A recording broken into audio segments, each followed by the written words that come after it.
Let's talk more about Justice Breyer's legacy and what comes next. Senior national correspondent Terry Moran with us. Also, congressional correspondent Rachel Scott and Leah Wright-Rigger, professor of American history at Johns Hopkins University. I have got my stellar roundtable this morning. Terry, let's start with you. Big picture. What does Breyer's retirement mean for the nation?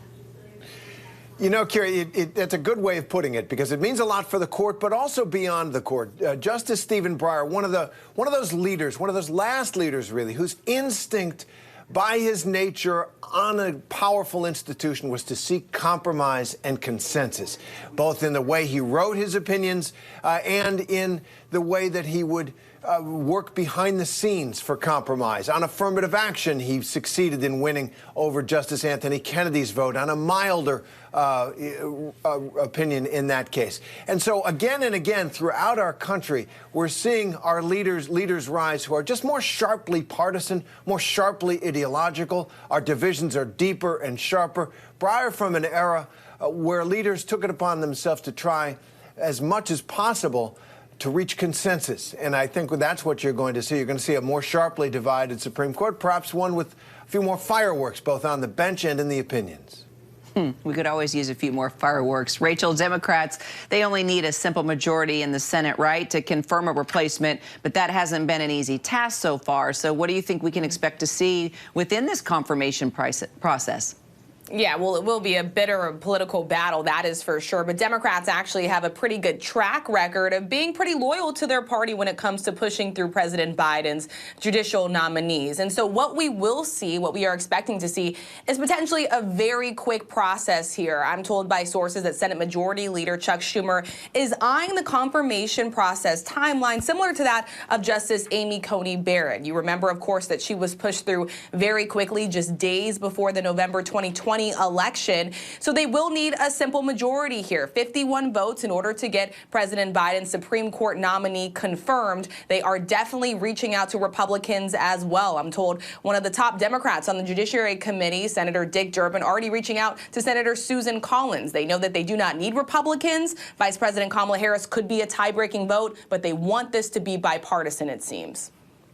Reflecting for a moment on an era now leaving, Justice Breyer, Leah, has spent the better part of 3 decades on the Supreme Court. What stands out to you from his time on the bench as we move forward? So there are a couple of things. One, I think to put in a broader context and really for it to hit home, he's been on the court since the 1990s. It's an entire generation, and he really has come to define this kind of, I think, center-left, slightly center-left, but really and this real emphasis on moderate politics. Increasingly, however, particularly as the court has moved farther and further right, Breyer has been called in to essentially play the role of liberal judicial king, in a sense. He's increasing power and increasing, I think, attention on him for those kinds of negotiations, particularly on areas that are hot-button areas like abortion rights and reproductive rights.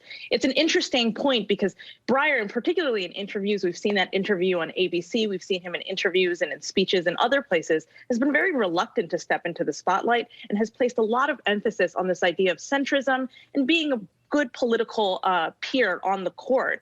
But, you know, current times haven't allowed him to do that. And so he has stepped into this role somewhat reluctantly, but still has done a kind of magnificent job of upholding liberal rights and rights for the progressives in a way that he will be missed on the court, and in a way that the public really does expect him, really does expect Joe Biden to replace him with somebody who is of similar mindset, similar judicial opinion, or perhaps someone who is even more liberal than he is.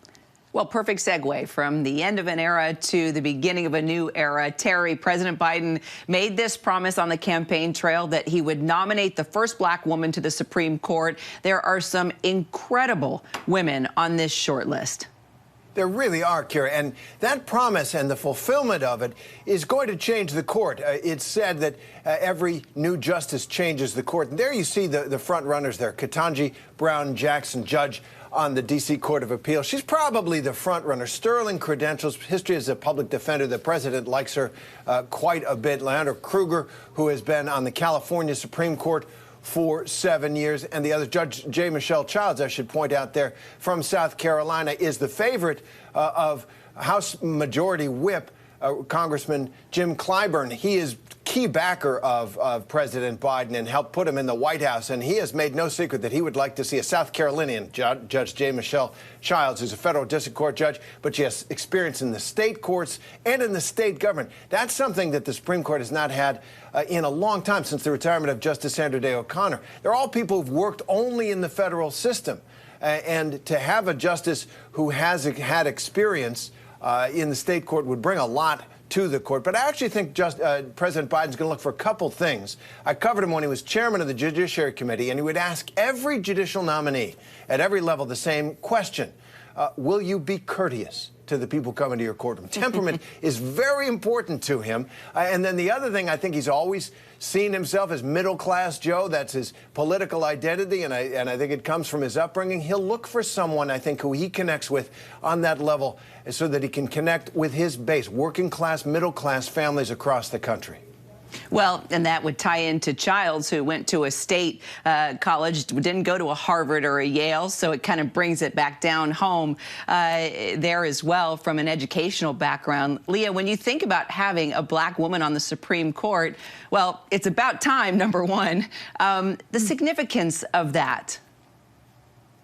The significance can't be overstated. The Supreme Court is the highest court of the land. It is the most prestigious court of the land. And for its entire history, it hasn't had a black woman on the court. It hasn't even had a black woman nominated to the court. So this is an opportunity to rectify past wrongs. It also has, I think, a bit of an impression, a public impression, that it seems antagonistic to black women. Part of the reason why this conversation even arose on the campaign trail is because black women have been treated so poorly in public by the Supreme Court. We can all point to Anita Hill and Clarence Thomas. This is an opportunity to rectify that. And then it's really important just in terms of representation, right? Seeing a black woman on the highest court of the land means something. It matters. This is an easy win for Joe Biden. It might be a difficult path to get there, but it is a very easy win for Biden, for his base, and really for all Americans. And Rachel, just to button things up, as Terry mentioned, conservatives would still have a 6-3 majority on the court. So has Breyer's retirement, you think, renewed the conversation about expanding the court? Is there any appetite for that within the Democratic caucus? I think the reality is that Democrats know, at least right now, the chances of that happening are basically slim to none. I think that what they're looking at here is the calendar. The midterms are right around the corner. They're looking at President Biden slipping poll numbers. They're looking at how issues like Build Back Better, his domestic agenda, voting rights, that has all been stalled in Congress. There is no better time right now that the president needs a big political win and a boost, some headwinds heading into these critical midterm elections when Democrats are trying to hang on to the House and to the Senate. They believe this could be the push that they need in order to convince voters to stand by Democrats in 2022, Kira. All right, Rachel and Leah and Terry, as always, thank you so much. Great discussion.